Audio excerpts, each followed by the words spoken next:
CCSD December 12th, 2024 regular Board of Education meeting is called to order.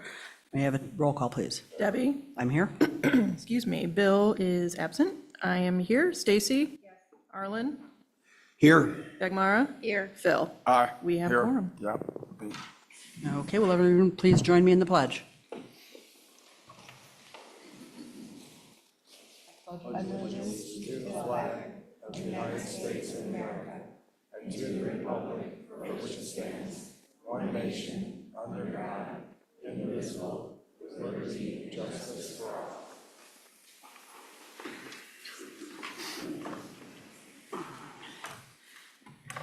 Thank you all and welcome, and thank you for being here.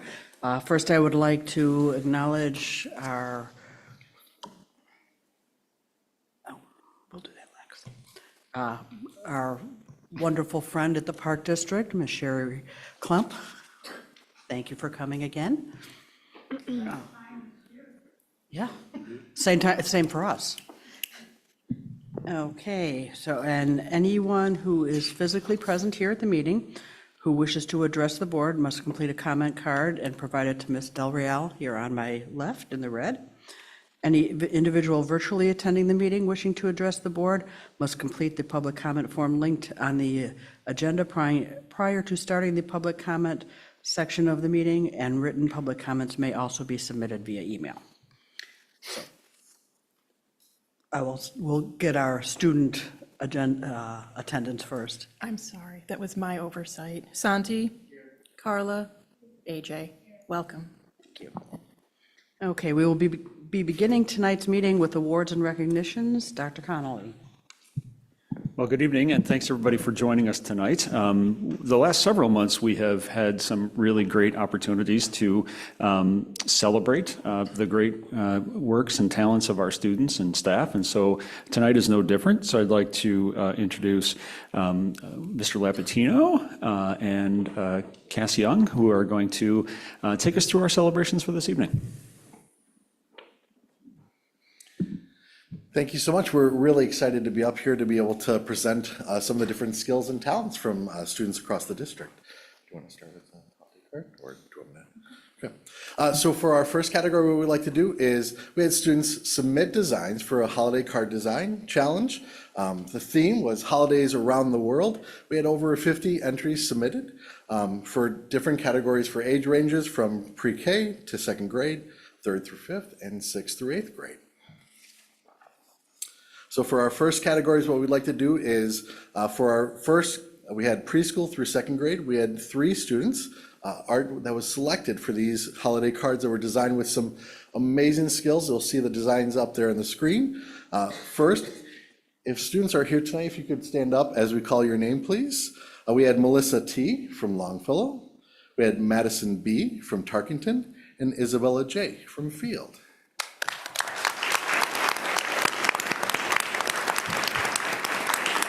Mr. Lapatino, why don't we have them come up so that we... Could you guys come forward? Oh, it's okay. If you want to. If you don't want to, that's okay too. All right, so for our next category, for our third through fifth grade, we had 3 selections. We had Genevieve O. from Frost, Greta H. from Field, and Christian S. from Longfellow.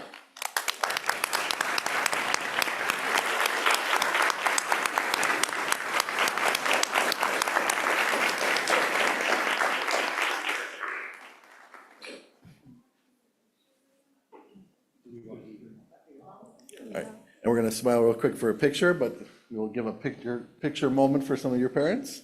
And then we're going to have you guys stay up here, right? And then we'll call up the next group. And for our last category, we have our middle school students. We had Eloise H. from London, Ellie F. from Holmes, and Matthew R. from Cooper. Come on up.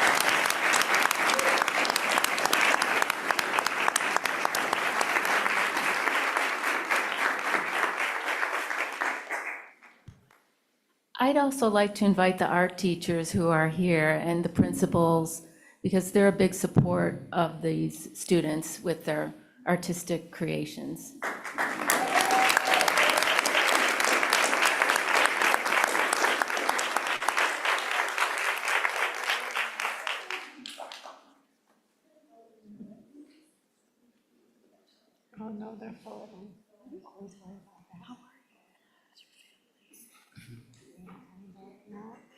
there's anyone else out in the audience that would like to join, you're more than welcome to.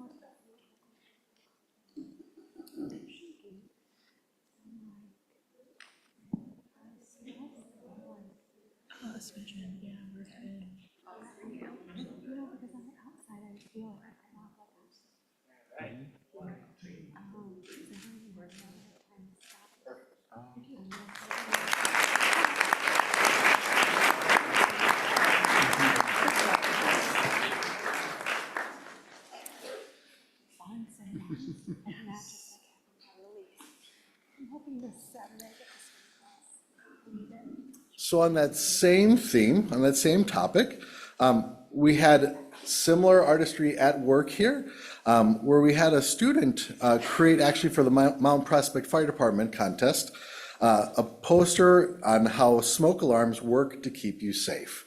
And so submitted this drawing and won first place in the third grade category.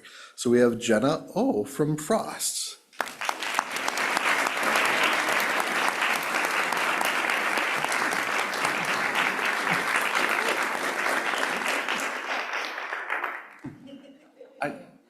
Now we just need to have you make an announcement, so for our next fire alarms or any of those things, that we're all ready to go. Okay, you ready to smile?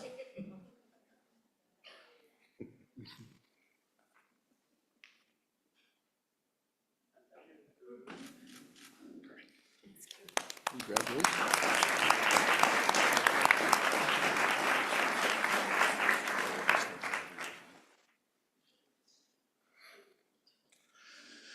All right, and switching gears from art, moving to music.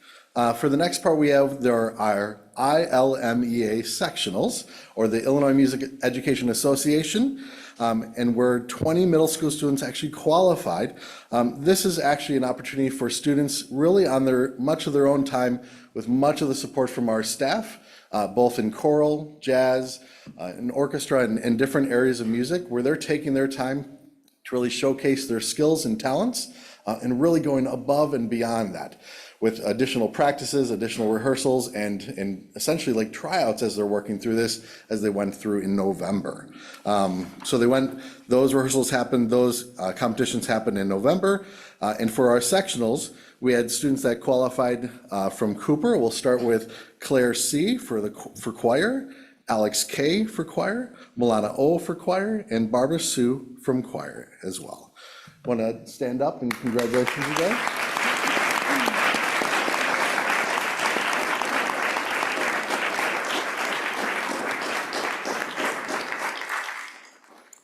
So we're going to have you just stay up here for just a little longer, I promise. We'll be okay.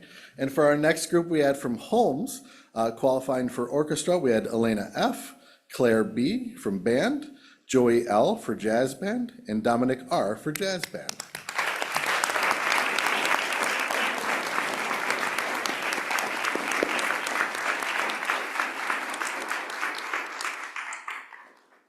And then for our next group from London qualifying for sectionals, we had a lot of students in our choir and orchestra. So we had Savine B, Aiden D, London H, Francesca H, Abigail L for choir, Mia L for choir, Samantha L for choir, Nathan K for choir, Shanna K for choir, Alexis P for choir, Michael S for band, and Julianne S for choir.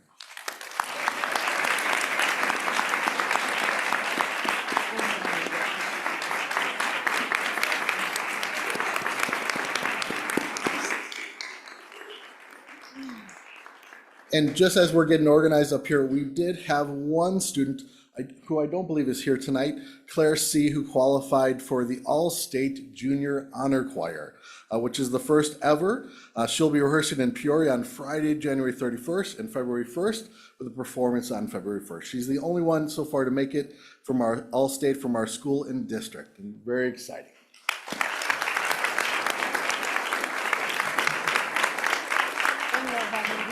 So again, I'd like to invite the principals, assistant principals, music teachers. Come on up.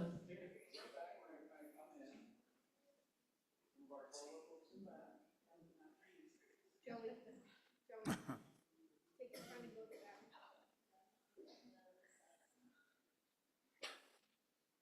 favorite thing about you, Deborah.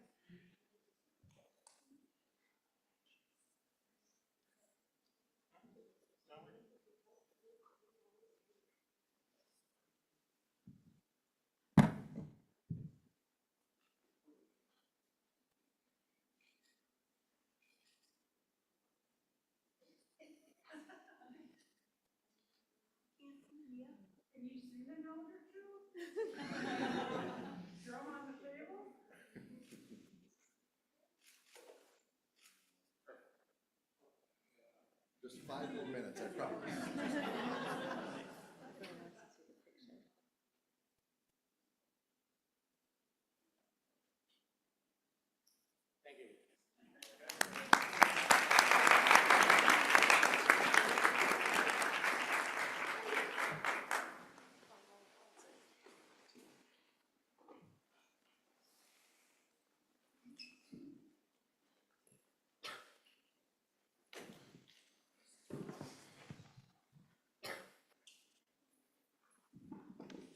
So again, we're just really blessed and grateful to have the talented students, the committed students that we have in this district, and really appreciate everybody coming out tonight. I know, I think this is probably the coldest day of the school year so far, and we know it's cold again tonight, so really appreciate everybody coming out to be recognized. If we can give everybody another round of applause, please.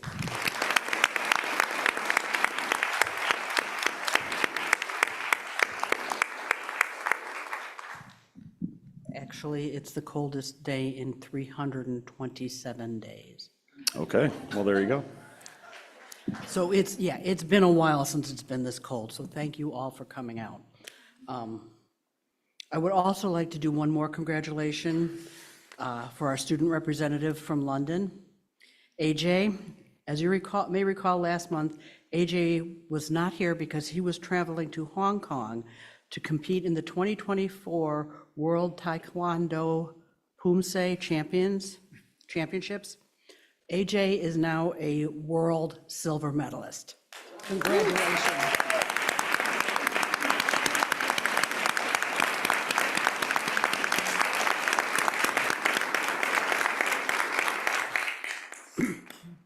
That is just awesome. Thank you and congratulations. Okay. Now on to the business part. And all of you are welcome to stay, but we also know if you need to get home, eat dinner, do homework, we're going to keep going. You guys can stay or head home. Thank you very much.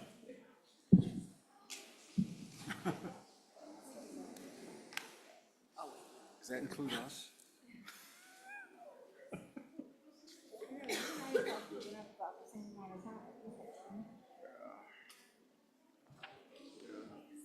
I gotta pick my alarm by 40 minutes this morning. I was up before 3. 303. 303. Dogs want They're giving me a fist bump on that. dogs want to go out at like 303 or like little feet. I'm like, I usually get up in an hour. Oh, wow. We can move our meeting to closed session. We can move our meeting. Okay, now we will get started back into our regular meeting. We have reached the board communication section of the agenda. The first item is the NSSEO update. And this month, things at our meeting began a little bit differently because the pledge was being led by one of the two shining stars who was from District 59. We often, when we have students that are able, we like to have them lead the pledge. But this time it was done as a call and response, as this student was only a first grader. He's been at Timber Ridge, which is for the students that need more behavioral help. He's been there since kindergarten and is the youngest student to begin transitioning back to his home school before the second semester of first grade. So he has just gone leaps and bounds. The other young man that was there didn't have hope when he had gone over to Timber Ridge. And now he has hope. He's a leader with this, all the social emotional. It was quite a touching meeting. We also went over the audit, not so much fun, which came back clear, and the only item of significance was the new capital expenditures fund, which we have a balance of $4 million in because so many of the buildings need so much work. So we're starting to fund that. We also had a presentation for the Timber Ridge Continuous Improvement Plan, and it was determined that barring any extremely extenuating circumstances, like another pandemic, NSSEO will not be doing any e-learning days. For their students, it just is not productive at all. They find it's better for inclement weather to just take the snow day. So that's it for NSSEO. Now I have the EdRed update because Bill would normally do that, but he submitted it to me in writing to read for him. The monthly member meeting was held Friday, December 6th. Okay, he didn't put that here. There was an interesting presentation from Chapman and Cutler on new financing options for school district, which tied nicely with the information that we received from the Committee of the Whole meeting last week. Upcoming EdRed events are as the legislative dinner, which will be held Monday, January 27th at Stevenson High School. Registration is now open. Contact Leticia if you wish to attend. The next member meeting will be held Friday, February 7th at 1:30. This will be an online-only meeting. Watch your email for registration information. EdRed's second annual mini summit is planned for Thursday, June 12th. More information will come closer to the event. And EdRed is planning an advocacy day in Springfield for late March, early April. Yet again, more information to come. So, Jessica, do you have anything else to add? Okay. Now we'll go on to IASB, which is also Bill, AKA me. IASB has asked school boards to pass the Vision 2030 resolution, which will be discussed under new business later. And there is some talk on the board of directors to go from 2 annual division meetings to just 1 due to the number of downstate districts having attendance issues. Given that North Cook has not had that problem, Bill will be talking to Arlana and Alva about allowing division's choice in that matter. So that's it for IASB. Now on to North Cook, which is Arlen.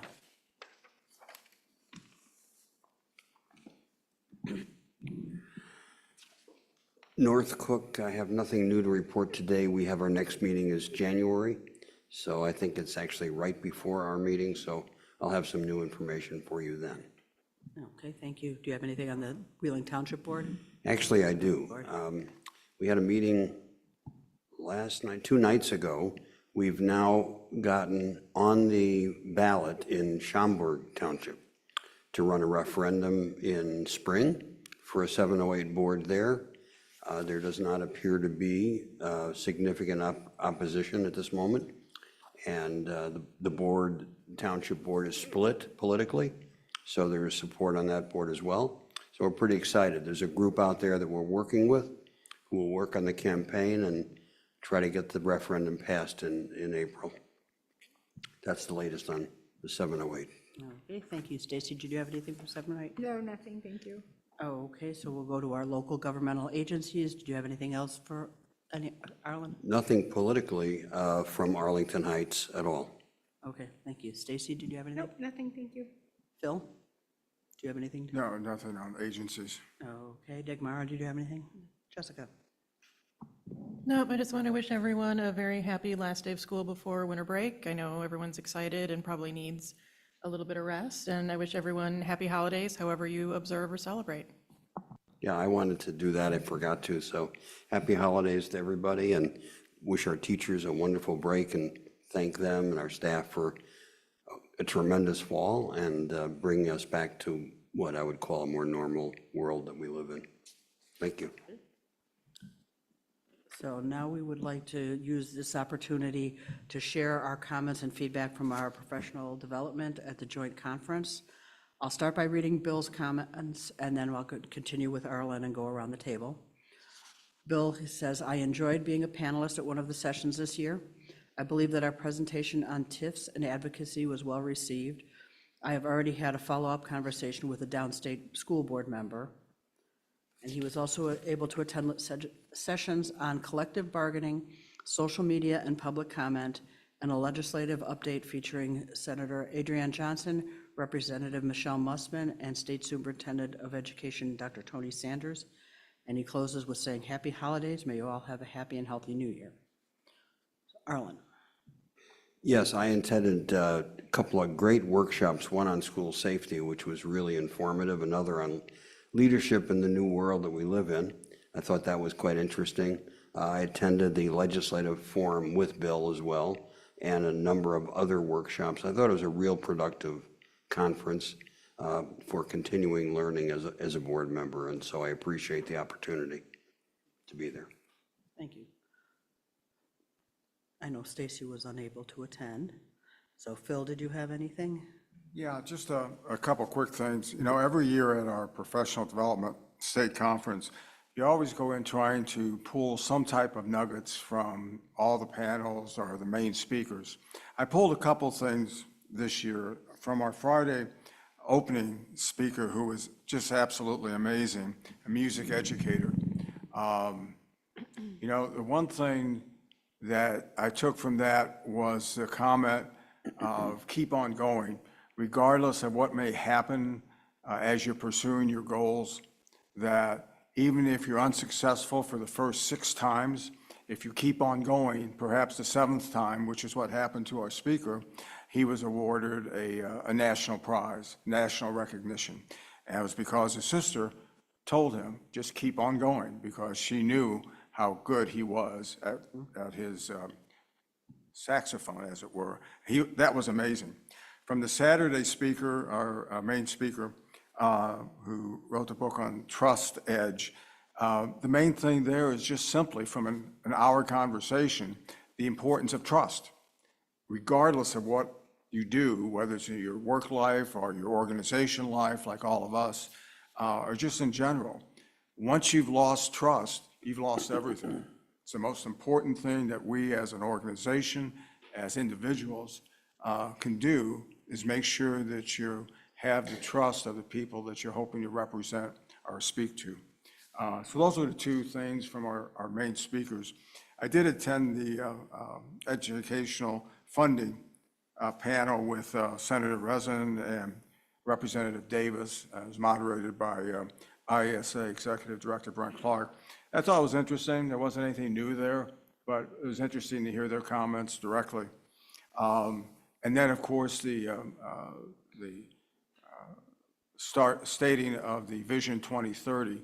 I was excited about that. I'm glad that we're entertaining the resolution. According to Brent Clark, will be one of the first districts, if not the first, to actually pass a resolution following the conference. But it was especially gratifying because 7 years ago, during my term as president of IESB, is when we were talking about Vision 2020. And I was involved in that as part of the IESB representation.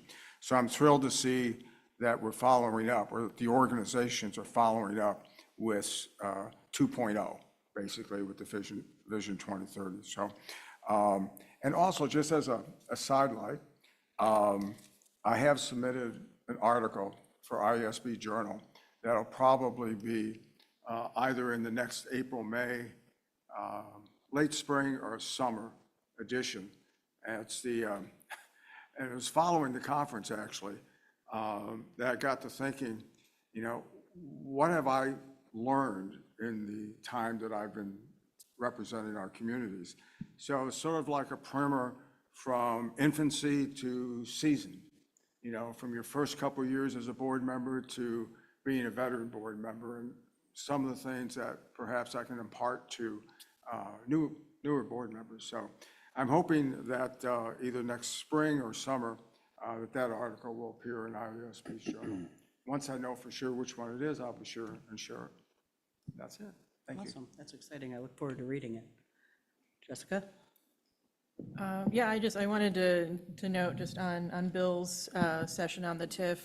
I had lunch with Jeremy Duffy the other day. We've been friends for years, and we finally had a chance to catch up after conference. And he said that he's received so much positive feedback from Bill's session on TIFs. So we had a little discussion about just the need for all board members to have some more facility with some school finance issues. I practiced school law for over 20 years, and I'm still, it eludes me. That's not great to say out loud, but it was a nice compliment to get on behalf of Bill and the board. Overall, I thought this was an excellent conference. The worst part was that there were probably 3 or 4 classes that I wanted to attend for each time slot, and it's hard to make choices. But Friday, I attended the leadership long session, learning about developing adaptive leadership versus transactional leadership. Saturday, I refreshed myself on student discipline, always good to do. I learned about using generative AI in school administration and in the curriculum and instruction areas.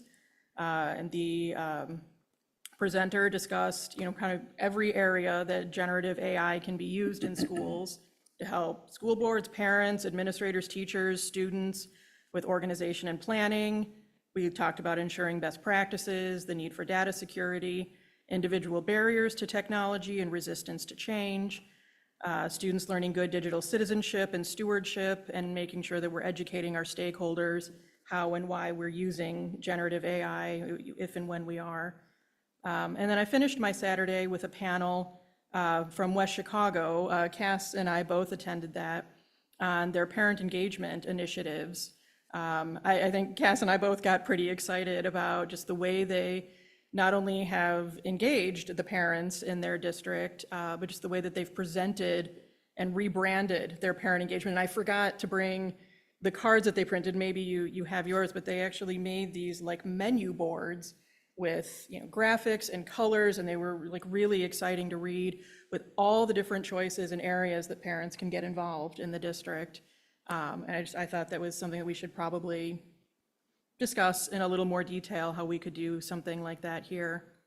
And then Sunday, I always do the board member parent hat table discussion group. It's been one of the most invaluable sessions for me since I've been on the board. It's interesting to sit with a group of people and talk about all the different challenges we have being parents of students currently enrolled in the district, and just the variety of perspectives that people come to the table. We had one person there who was appointed to her seat 2 weeks before the conference. So she was brand new and had, lots of great questions and ideas. We had another board member who was from a 1-building district of 60 students near Starved Rock. And I mentioned, we have 13 school sites and 6,000 students, 5 municipalities. Just despite the difference in the size and makeup of our districts, there's some commonalities that we face as parents, as our kids go through school and we sit on the boards. We talked about building relationships with your superintendent, working cohesively as a board through disagreement, how to navigate relationships with your teachers, and when there's major community issues, what we can do as elected leaders, and then, parents in the building. But anywho, once again, it came back revitalized, full of ideas. I want to thank the district for the opportunity to attend again this year, to be able to represent the district and continue to network and make connections. Awesome, thank you. I was able to attend an additional session on Thursday, which was a focus on equity and inclusion. And it was very different than it was last year, which I thought was quite interesting. This year's focus was mostly on how to handle students that are in different families, either foster, adoptive, or what is called a kinship family, which means they're staying with grandparents or aunts and uncles or an older sibling. And the importance for adapting the curriculum for these students. If somebody's got 2 moms, yes, you can make 2 Mother's Day cards. There were also breakout sessions, and the one that I found the most important and relative for us was on newcomer families, which we've had more than a little experience with. And I would say that over 90% of the things that were mentioned that was important to those families was things that we actually already do. On Friday, I attended 2 workshops. One was by Mark Bobo, who I thought was just awesome, on the adaptive leadership and how to adapt and thrive in today's challenging environments. And Friday afternoon, I did the school safety and violent event incident management, that's what it was. And part of that included us acting out a scenario of a reunification off-site. And they had, all the people were playing different roles, including parents whose kids couldn't be found. So it was really emotionally charged. It really opened up my eyes a lot. On Saturday, we had the delegate assembly, and we reelected Mark Harms as president and Tracy Sayer as vice president for another year. There were no nominations from the floor this year, which was nice. There was one constitutional amendment that was passed, as did the 6 items on the consent agenda. Unfortunately, for some reason, the submitting districts for 4 of the items on the consent agenda thought they needed to be pulled so we could talk about them. If it's on the consent agenda, they're saying, yes, we should adopt it. So when I did my review of the assembly, I said, we need to figure out a way so that if it's on the consent agenda, maybe the submitting district can't pull it.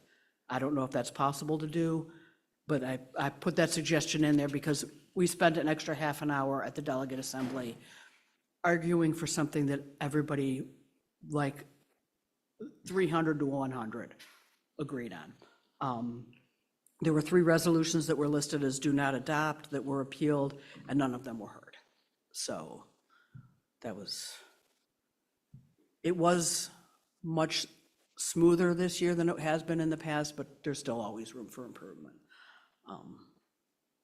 So now we're on to the last item under board communication, and that's the student representatives report. Yeah, so this month, we asked our student representatives to not only give an update about what's happening in their middle schools, but then also kind of just paint a little picture of a day in the life of our 8th graders. So Carla, I think you're going to go first this month, right? So for my updates, I have that the basketball season was ending, wrestling starting, we have our door decorating contest, girls volleyball is starting, the variety show, which is December 18, is going to be at 3:15 and 7 p.m. We also have our speech team, drama club, and board game club. And then for my pictures, a day in the life of an 8th grade student, the first picture is just like in the halls of homes and like walking out of school. The second picture is what we're learning in geometry, like our accelerated math class. And the third picture is walking out of school to the car pickup lane where students get picked up by their parents. The bottom left one is the cafeteria and really how chaotic it can be, like people getting up and not really eating. And then the last picture is just a fun game we were doing in my Spanish class.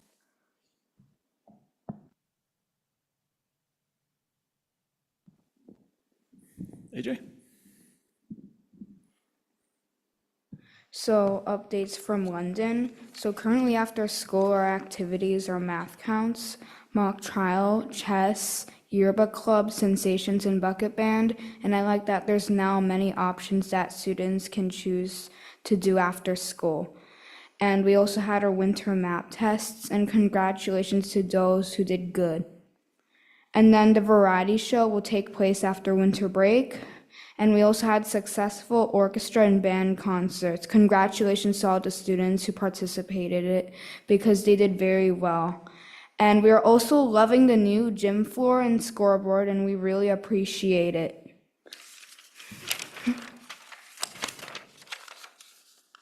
And in a day in the life of an 8th grade student, the top left one with the books, in home base, we're assigned to read a book like each day for 20 minutes, and we would each grab a book from that shelf.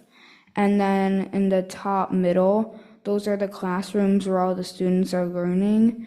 And then to the top right, that's the cafeteria where people will socialize and have fun and talk with their friends. And then the one with the Mexico map on it, that's what we're learning in social science about the war, World War I. And then the one with the pizza, that's my lunch. It's very good. And we appreciate how hard the lunch ladies work on keeping the food good. And then all the posters on the wall there are for what we're learning in geometry. We're currently focusing on triangle congruence. And on the bottom right corner is the bus and when I entered it. Yeah.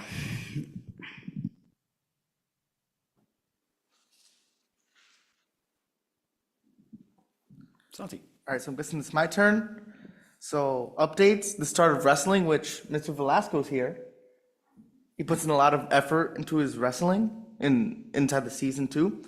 Basketball and cheer is kind of on its downfall. They have a couple more events, but with that, girls volleyball is on the way. Band and orchestra are getting ready for their festivals, competitions, and concerts. There was map testing, and fitness club was starting.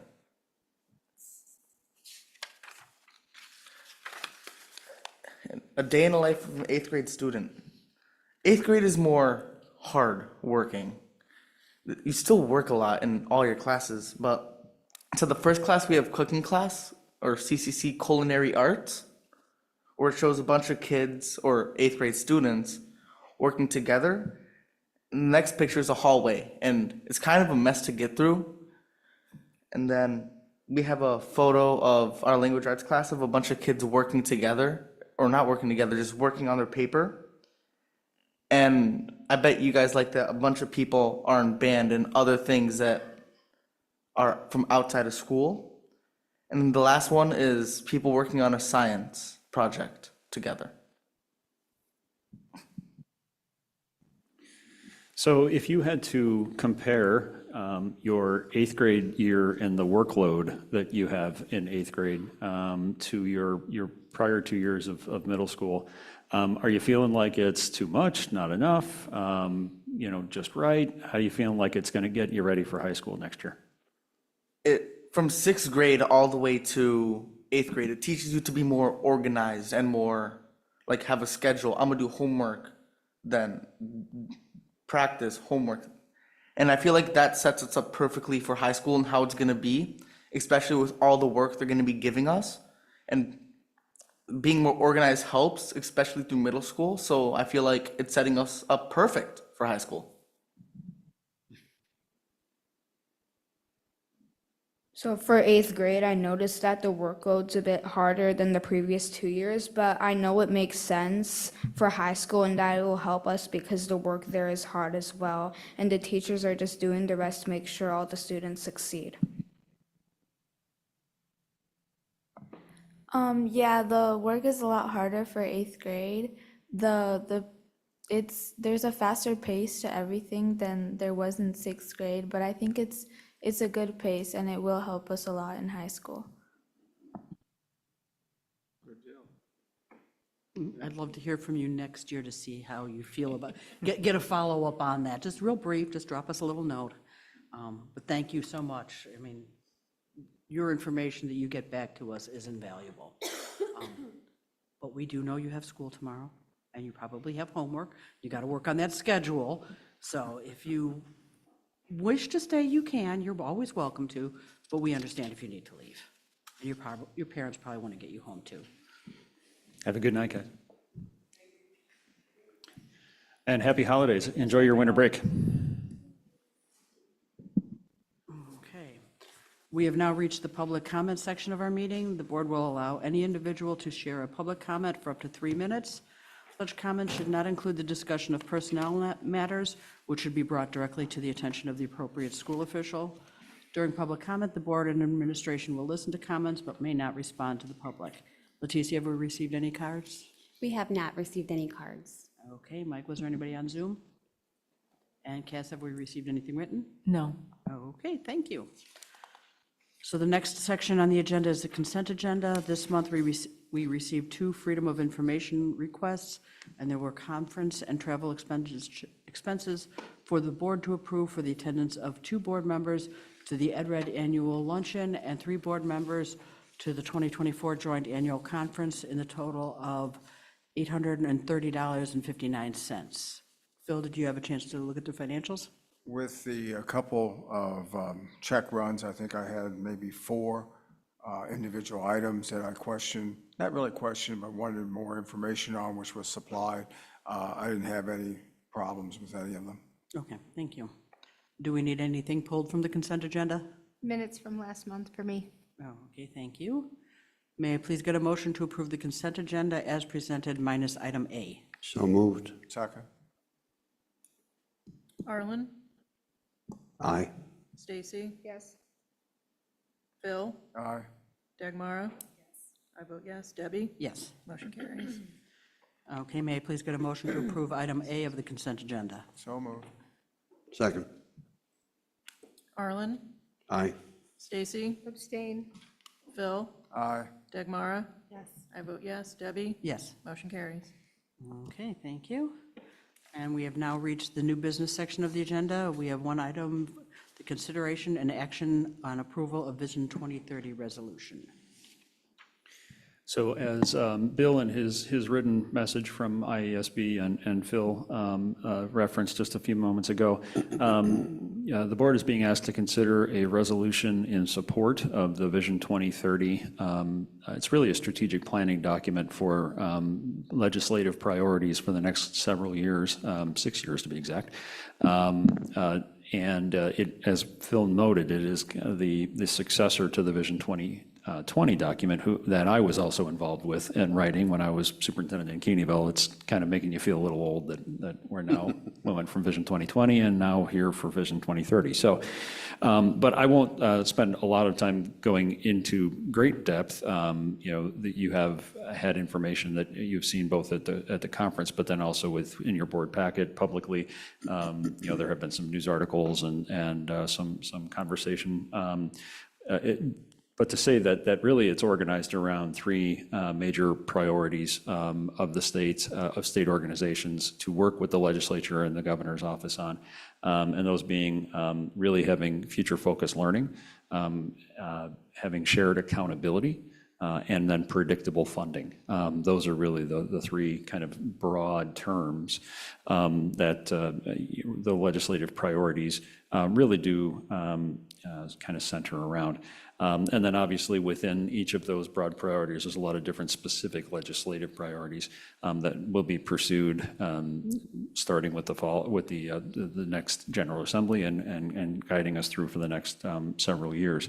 And that touches on, again, funding, school safety, accountability systems, and how we rate school performance in the state of Illinois. How we, deal with issues like generative AI and, all of those different kinds of learning priorities.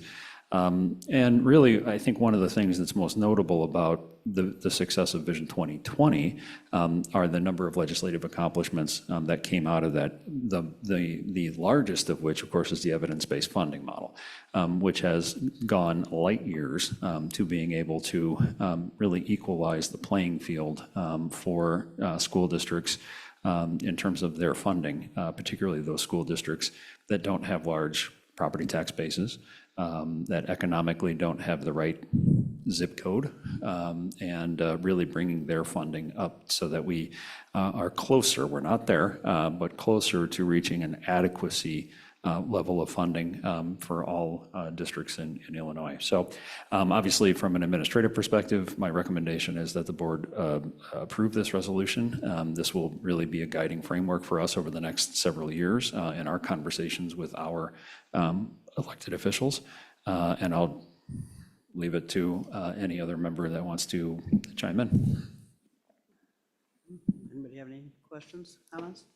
Well, in the original version, 2020, over 90% of the school boards and school districts in the state of Illinois approved a resolution, and the 3 heads of the major organizations, statewide organizations, indicated very strongly that was a major part, a major factor in getting it passed and getting the legislative accomplishments done. So again, they're looking to individual districts across the state to repeat and hopefully do even more with Vision 2030. It's certainly in today's world, we need to fight representatives of public institution, public schools, to keep education up at the forefront of the conversation. And, one of the things that the people that are involved in advocacy say is that the people that we're more afraid of are the ones that we're going to pay more attention to and make sure that we vote or take it more seriously. A good reference point is that when our legislator says, well, I'm more afraid of the village managers and presidents than I am of school board members because they're much more forceful in their advocacy than you all are. You need to get stronger. And we have to take that to heart all across the state and become more attuned to the importance of advocacy. So I heartily recommend, and I guess if you're looking for a proposal, to propose the Vision 2030 resolution. And if you're making the motion, I'll second it and add something Bill would say if he were here tonight, and that is, and we've all heard him say it, school boards across the state need to be engaged with the General Assembly. This board is, many boards are not. He's brought it up in his TIF conference meeting, and which very few people there who attended discussing TIFs had any contact with their legislators. So that's probably what Bill would add to the conversation tonight if he were here. And I'll second the motion. Okay, may I get a roll call, please? Stacy? Yes. Phil? Aye. Dagmara? Yes. I vote yes. Debbie? Yes? Arlen? Aye. Motion carries. Okay, and next item on our agenda is a regular meeting. Next regular meeting date will be Thursday, January 16th, 2025, and we will be going into closed session after this. However, we will not be taking any action afterwards. So before we do that, have a happy holiday, be safe, warm, and enjoy your families. Thank you.